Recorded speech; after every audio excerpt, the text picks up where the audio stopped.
I think it's important right off the bat to distinguish between the trigger and the bomb.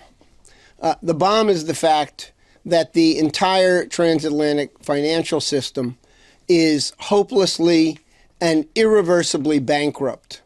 So in other words, you have an impossible leveraged bubble that cannot and will not ever be paid. And now we've reached a point where, far from being immune from a new too-big-to-fail crisis, the banks in the United States and the banks in Europe are 40 to 80% bigger than they were. So right now we're at a point where the entire system is set to blow. And it's an impossible to pay and illegal and criminal gambling debt that's been accrued by the banks on the back of taxpayers. It never will be paid. And so we're facing a critical moment. The bomb is a megaton bomb of unpayable debt. Under these circumstances, Wall Street and their friends in London are contemplating the exact kind of measures that were taken repeatedly in the 20th century with 2 world wars. The way you resolve a debt bubble that is unpayable is you start a war. And under the fog of war, you can restructure that debt while maintaining political control. Well, the United States and NATO, with strong British prodding, are provoking a war with Russia.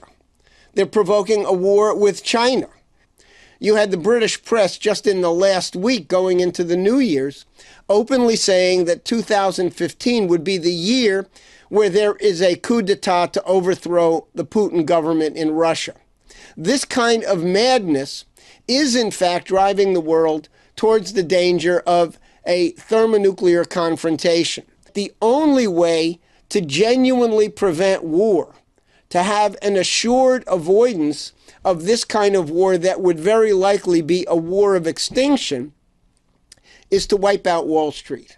It means that the United States, by taking these urgently needed steps, is perfectly positioned to accept the order that was offered by President Xi Jinping of China for the United States to join the BRICS-Prozess. Now, we're talking about a fundamental change in the way that the U.S. government functions. This change is going to require a direct mobilization of the American people. It is the issue of war or peace, and perhaps even the very survival of mankind.